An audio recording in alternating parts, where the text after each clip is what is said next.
예, 우리 집사님께서 기도 중에 우리나라가 처한 현실을 잘 그렇게 말씀해 주셨습니다.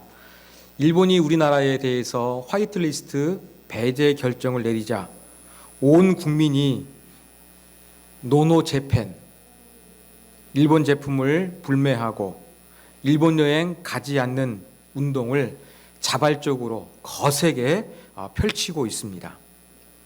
이러한 모습을 보면 우리 대한민국의 국민들이 얼마나 성숙하고 얼마나 위기 때에 힘을 모으는 민족인가 참 다시 한번 느끼는 계기가 되었습니다. 이렇게 우리가 일본의 그 불매 운동과 여행 가지 않아서 일본에 타격을 주다 보니까 지금도 일본이 조금은 자세가 달라지지 않았나 이러한 생각을 하게 되었습니다. 정부가 하는 것보다 이 성숙한 대한민국의 국민들이 막대한 영향을 미치고 있다. 저는 그렇게 생각을 했습니다. 홍콩에도 송환법의 그 계기가 되어서 지금 한 달 넘도록 이렇게 홍콩에서도 시위가 벌어지고 있습니다. 처음에는 홍콩의 시위도 대한민국의 촛불 시위를 보면서 평화적으로 되는 것처럼 보였지만 홍콩의 시위는 폭력으로 얼룩졌습니다. 이것을 볼 때에 저는 다시 한번 대한민국 사람으로서 자긍심을 느끼게 되었습니다.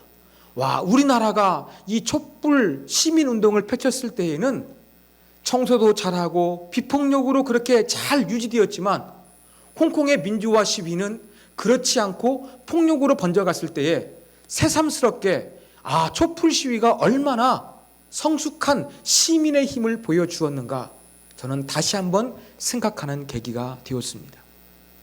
일본에 저항하는 국민들의 모습, 평화적으로 시위하는 모습을 통해서 대한민국 사람들이 위기가 왔을 때 어떻게 대처해 나갈 수 있는지 그 잠재력을 확인할 수가 있었습니다. 저는 그래서 작금의 대한민국의 현실이 힘들고 어렵지만 자긍심을 가지고 있고 또 이러한 위기를 얼마든지 우리가 하나가 되어서 잘 극복해 나갈 것이라는 그러한 희망을 가지게 되었습니다.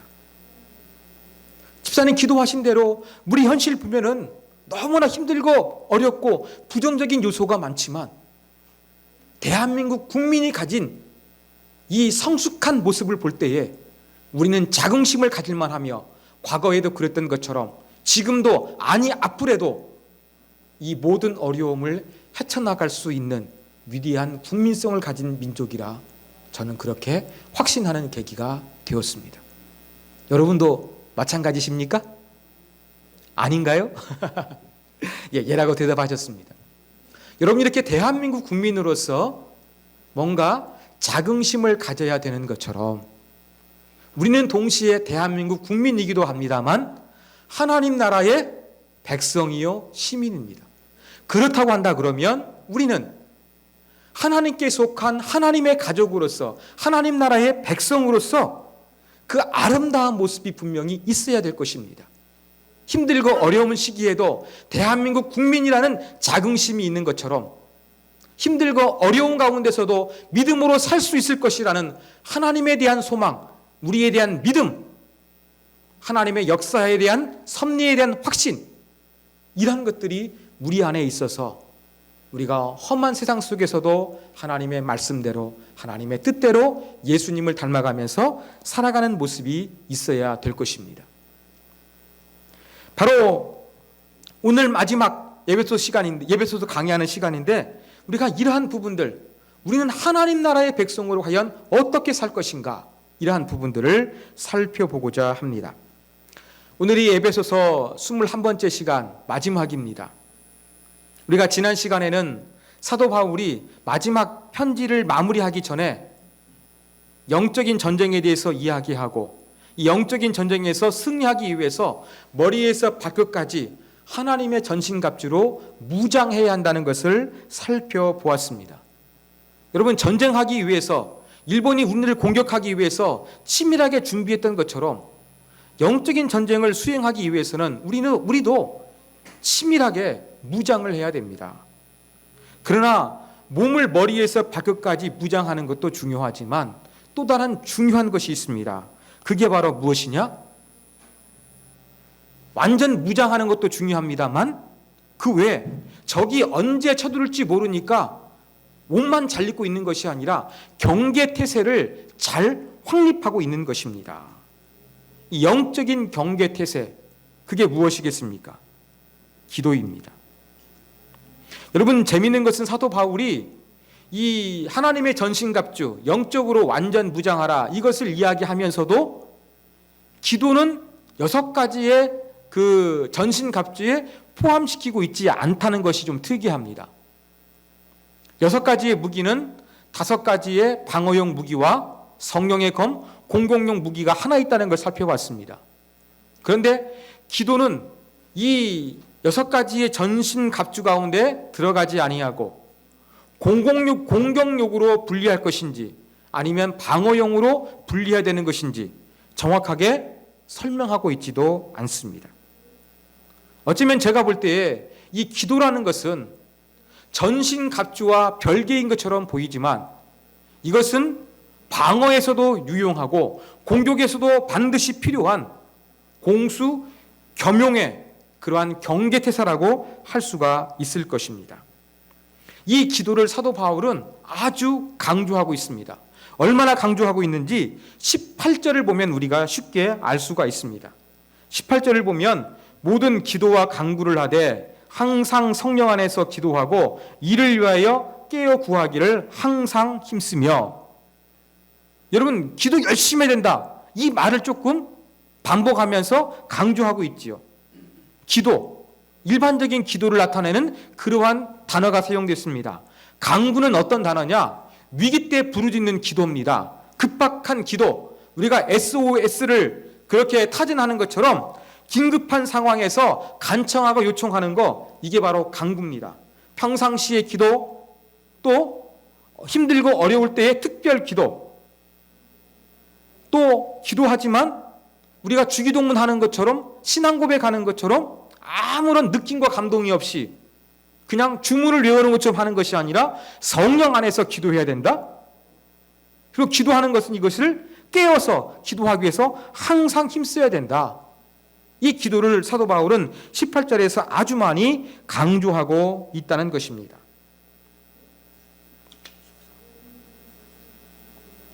저는 이 기도의 중요성을 어느 여인의 기사를 읽다가 다시 한번 생각해보는 계기가 되었습니다. 여러분, 혈액형을 이야기할 때 주로 A형, B형, AB형 이야기했죠. O형이 있잖아요. 그런데 여러분, 희귀한 그 혈액형이 몇 가지 더 있는데 그 중에 하나가 바로 뭐냐면 쉽게 말해서 D형 혈액형이 있다고 합니다. 정확한 명칭은 바디바예요. 바디바 혈액형. 이 바디바 혈액형은요, 세계 인구가 몇 억이 되는지 모릅니다만 110명만이 가지고 있다고 합니다. 그런데 110명밖에 되지 않으면 이 사람이 이렇게 출산을 하다가 피가 부족하거나 아니면 어떠한 사고를 당해가지고 긴급히 수혈을 해야 되는데 피가 부족해요. 그러면 수혈을 받아야 되는데 이 바디바 혈액형을 가진 사람들은 너무 그 사람이 적기 때문에 쉽게 수혈을 받을 수가 없는 거예요. 몇 년 전에 이 바디바 혈액형을 가진 사람도 일본에서 그 혈액형을 수입해 와가지고 그렇게 수혈을 했다고 합니다. 그래서 그런지 잉글랜드 남서부 코넬주에 사는 수 올주라는 여성이 있습니다. 이 여성은 바디바 혈액형을 가졌지만 자기의 피를 나누어 주기 위해서 철저하게 노력하는 그러한 사람이라 감동을 줍니다. 그래서 이 여인을 통해서 수십 명의 사람들이 건강을 회복하거나 생명을 되찾게 되었습니다. 이 일에 대한 중요성을 알았기 때문에 이 수 올주라는 여인이 어떻게 하느냐? 여행을 가급적이면 가지 않는다고 합니다. 자기가 살고 있는 코넬주를 떠나려고 하지 않아요. 왜? 저 멀리 여행을 갔다 오다 보면은 나쁜 어떤 그 바이러스에 걸릴까봐 수혈을 할 수가 없는 거예요. 이 여인은 16주, 즉 4개월마다 헌혈을 하고 있는데 자기가 여행을 갔다 와서 그 일정 기간 동안에 헌혈을 정기적으로 하지 못하면 그 피가 축적되었다가 위기의 상황 가운데 바디바 혈액형을 가진 사람이 사용할 수 없는 그때가 올 것 같아서 그것을 대비하기 위해서 자기 스스로가 먼저 어떻게 하느냐? 여행을 자제하고 있는 거예요. 그리고 정기적으로 16주마다 그렇게 헌혈을 하면서 이 희귀한 바디바 혈액 수혈을 해가지고 그렇게 오랫동안 보관할 수 있도록 하는 그 일을 이 여인이 하고 있다는 것입니다. 여러분, 저는 이 여인의 기사를 읽으면서 처음에는 그냥 그런가 보다 했는데 곰곰이 생각해 보니까 너무 감동적이에요. 타인을 위해서 이렇게 자기의 삶까지 제한하는 그 아름다운 모습에 제가 참 감동을 많이 받았습니다. 그러면서 이 영적 전쟁을 위해서 우리가 기도해야 되는데 어떻게 기도해야 될 것인가? 그 기도의 순위가 어느 정도 될 것인가? 바로 수올주가 자기가 가진 희귀한 혈액 때문에 헌혈을 하기 위해서 철저하게 자기의 삶을 절제하는 것처럼 우리도 이러한 모습을 보여야 되지 않나 저는 생각하게 되었을 때 이 여인의 모습이 더욱더 감동적으로 다가오게 되었습니다. 남을 살리기 위해서 맛있는 것, 새로운 환경 가운데 가는 여행을 자제합니다. 4개월마다 헌혈을 하고 있습니다. 이 다른 사람의 생명을 살기 위해서 철저하게 자기의 모든 것을 바치고 있는 이 여인의 아름다운 모습 얼마나 아름답습니까? 사랑하는 여러분, 우리도 마찬가지입니다. 영적인 전쟁에서 승리하기 위해서 머리에서 발끝까지 무장하고 있는 것도 좋습니다. 근데 무장한 채 졸고 있으면 뭐 하겠습니까? 아무리 좋은 칼을 가지고 있었고 아무리 좋은 갑옷을 입고 있다 할지라도 내가 잠들어서 경계태세에 실패하면 나는 죽고 말 것입니다. 이러한 경계태세 잘할 수 있는 것이 바로 무엇입니까? 기도라는 것입니다. 어떻게 기도해야 되겠습니까? 수올주여이라는 여인이 바디바 혈액형을 가져서 헌혈하기 위해서 그녀의 모든 삶을 거기에 최고의 우선순위로 맞추는 것처럼 저와 여러분도 기도하기 위해서 영적인 전쟁에서 승리하기 위해서 내 시간, 내 삶의 최고의 우선순위를 기도에 두어야 되겠습니다. 그러면 우리는 누구를 위해서 기도해야 할 것인가? 자, 기도한다는 걸 살펴봤습니다. 깨어서 급할 때나 일반적인 기도나 기도한다고 살펴봤습니다. 자, 기도를 누구를 할 것인가? 18절과 19절에 대해서 기도의 대상이 기록되어 있습니다. 여러 성도들을 위하여 기도하라. 또 사도 바울이 나를 위하여 기도하라. 그렇게 이야기하고 있습니다. 여러분, 영적인 전쟁을 위해서 기도할 때에는요, 여러분 자신을 위해서만 기도하면 안 됩니다. 어떻게 되겠습니까? 다른 사람을 위해서 중보 기도하셔야 됩니다.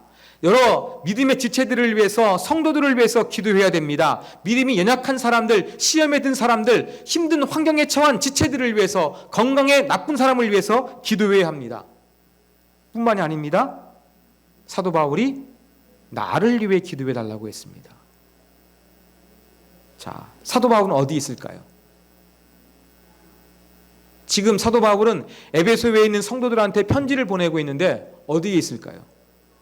로마에 있었습니다. 사도 바울은 1차, 2차, 3차 전도 여행을 마치고 지금 로마에 있었습니다. 예루살렘에 가다가 잡혀가지고 지금 로마에 와가지고 감금된 상태였습니다.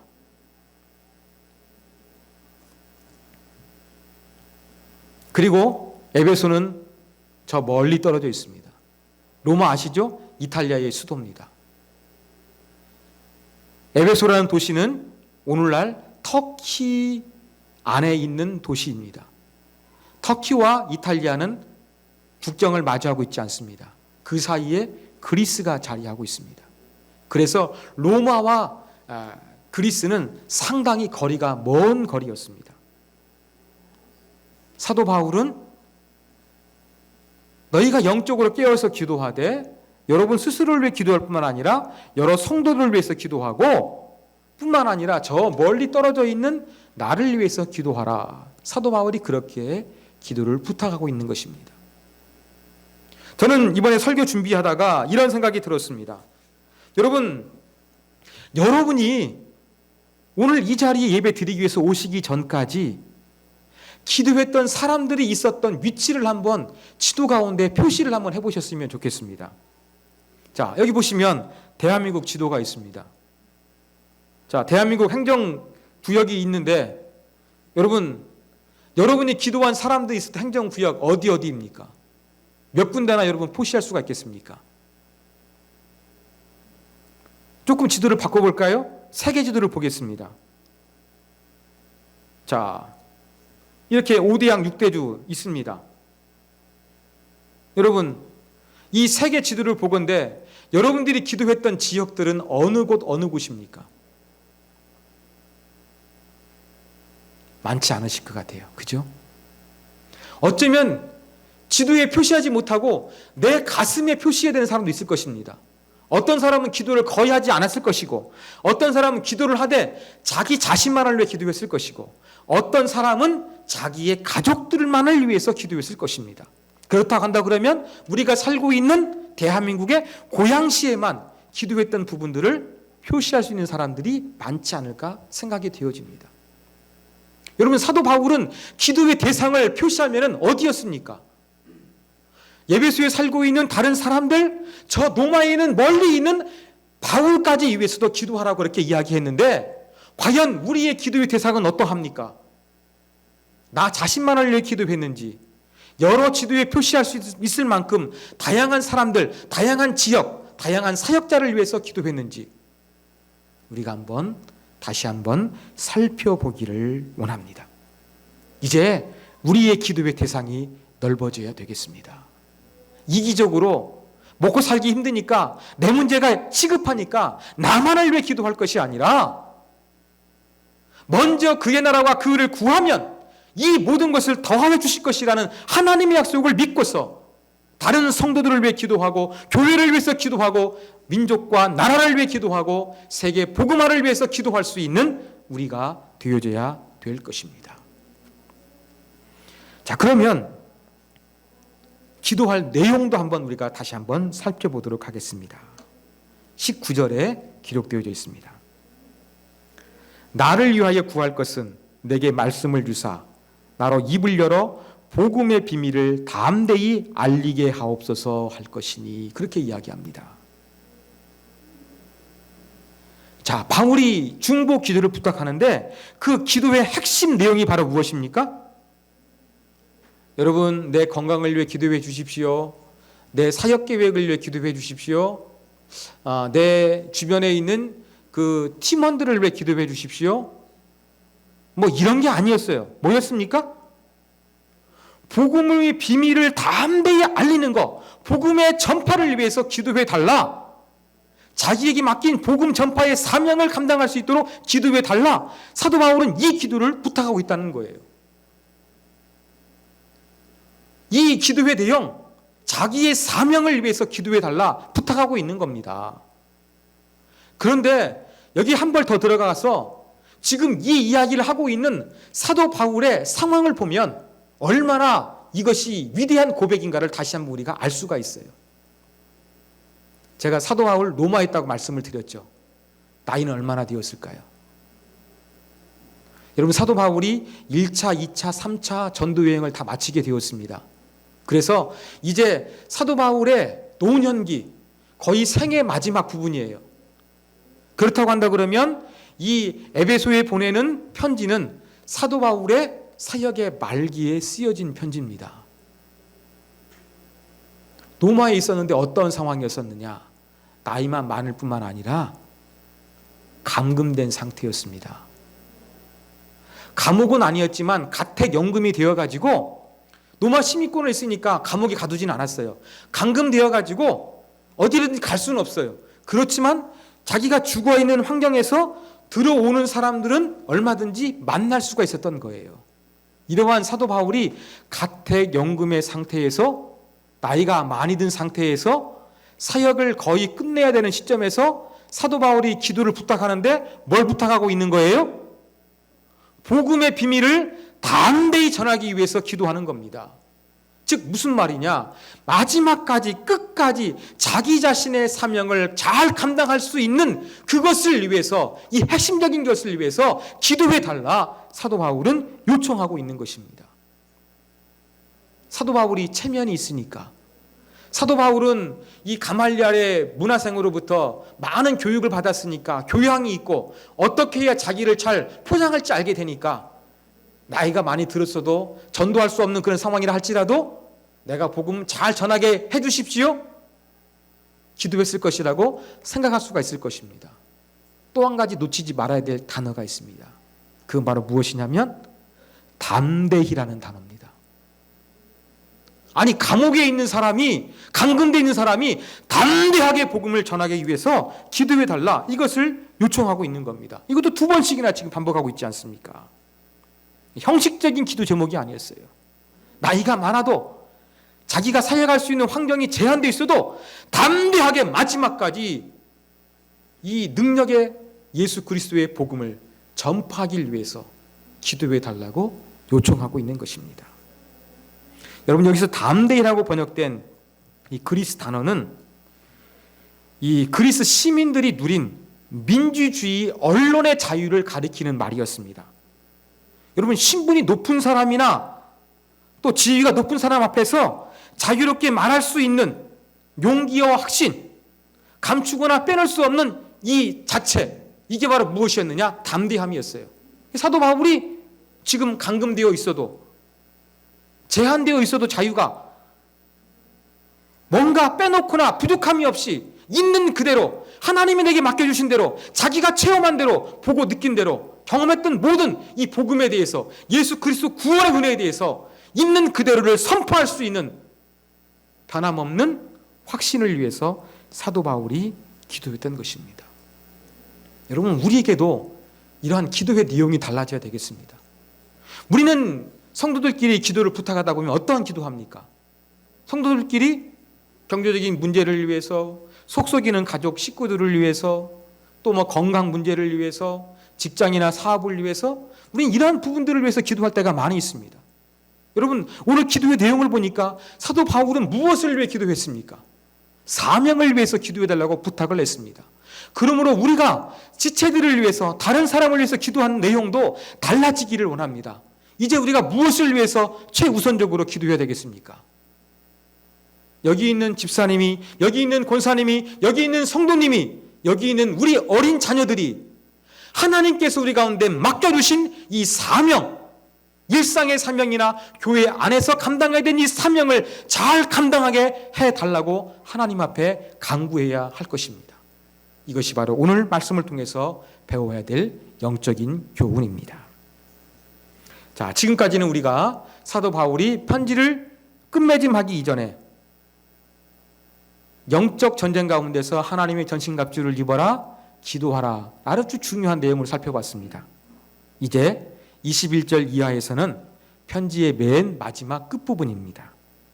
일반적으로 사도 바울의 편지들은 끝부분에 2가지 내용이 들어가 있었어요. 한 가지는 안부를 묻는 인사와 그 다음에 축도였습니다.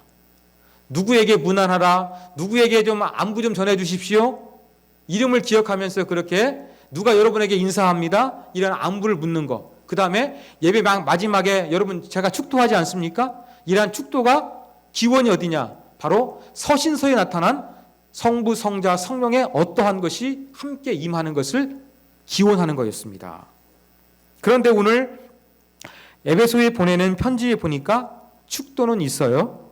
그런데 문안 인사가 생략되어져 있는 특이함이 있습니다. 왜 사도 바울은 에베소에 있는 사람들에게 편지를 보내면서 축도는 하지만 문안 인사는 생략하고 있는 것일까요? 그 이유가 21절에 기록되어져 있습니다. 바로 내가 무엇을 하는지 사도 바울의 형편을 이야기하죠. 사도 바울이 어떤 상황인지 너희에게 알릴 것이다. 모든 일 너희에게 알릴 것이다. 누가요? 두기고라는 사람이 알릴 것이라고 이야기를 하고 있습니다. 즉 사도 바울이 편지를 썼는데 이 편지를 로마로부터 저 멀리 있는 에베소로 전달하는 사람은 누구였느냐? 두기고라는 사람이었습니다. 여러분, 두기고는요, 사도행전, 골로새서, 디모데후서, 디도서에 등장합니다. 아마 이 사람은 여러 곳에 그 편지를 전달했던 사역을 담당했던 것으로 보입니다. 그래서 이 두기고라는 사람이 가다 보니까 사도 바울은 글로써 쓰지 않고서 어떻게 하는 겁니까? 구두로서 두기고라는 사람이 사도 바울의 형편에 대해서, 사도 바울이 인사하며 안부를 묻고 싶은 사람들에 대해서 전할 말을 전달했고, 편지에는 생략했던 것이라는 것을 알 수가 있습니다. 그리고 또한 22절 보면 두기고를 보내는 목적이 기록되어 있어요. 사도 바울의 상황만 알리는 것이 아니라 너희 마음을 위로하기 위하여 특별히 너희에게 두기고를 보낸다, 그렇게 이야기를 합니다. 그냥 단순하게 두기고는 서신을 전달해주는 우체부가 아니라는 겁니다. 우체부는 내용에 관심이 없어요. 편지만 전달하면 끝인 거예요. 두기고는 그런 우체부가 아니에요. 사도 바울의 형편을 전달해주고 에베소에 있는 사람들을 위로해주는 사도 바울의 특별 메신저였던 것입니다. 우리는 두기고라는 사람을 잘 알고 있습니까? 잘 몰라요. 저도 잘 몰랐어요. 이름이 여러 차례 등장하고 있는지 알았지만 별로 중요한 사람이라고 생각하지 않았습니다. 그런데 오늘 설교를 준비하면서 이 두기고를 보니까 중요한 사람이에요. 단순하게 편지를 전달했던 우체부가 아니라 사도 바울의 소식을 전달하고 그곳에 가서 사람들을 위로할 수 있었던, 영적으로 충분히 성숙하고 준비된 사도 바울의 동역자라는 것을 알 수가 있는 것입니다. 여러분, 사도 바울의 맨 마지막에 이 두기고라는 사람을 통해서 배울 수 있는 교훈은 바로 무엇이냐? 바울 곁에서 두기고는 신실한 동역자로 있었다는 것입니다. 여러분, 우리도 하나님의 복음을 위해서, 주님의 몸된 교회를 위해서 정말로 우리도 두기고와 같은 좋은 동역자들이 되었으면 좋겠습니다. 제가 말씀드린 대로 두기고라는 사람 잘 알지 못해요. 알려지지 않았어요. 그러나 사도 바울에게는 정말로 중요했습니다. 사도 바울 사역팀에게도 중요했고 에베소에 있는 성도들에게도 중요했던 사람이 누구였느냐? 디모데라는 사람이었습니다. 이 자리에 앉아있는 사랑하는 여러분, 여러분들의 존재, 다른 사람들이 알아주지 않습니다. 한국교회가 알아주지 않습니다. 세계 복음의 역사 가운데 알아주지 않습니다. 그럼에도 불구하고 저와 여러분이 하나님의 복음을 위해서 서로 협력하는데 일정 부분 좋은 역할을 담당할 수 있는 동역자로서 존재하고 있는 저와 여러분이 되기를 간절히 소망합니다. 두기고는 바로 이러한 사람이었습니다. 남들이 몰라준다 할지라도 정말로 신실하게 복음을 위해서 어떠한 일정 특정한 부분에서 최선을 다해서 신실하게 충성스럽게 그 일을 감당할 수 있는 복음의 동역자, 이러한 동역자로서 저와 여러분도 이 시대를 살아가는 하나님의 사람이 되기를 주님의 이름으로 부탁드립니다.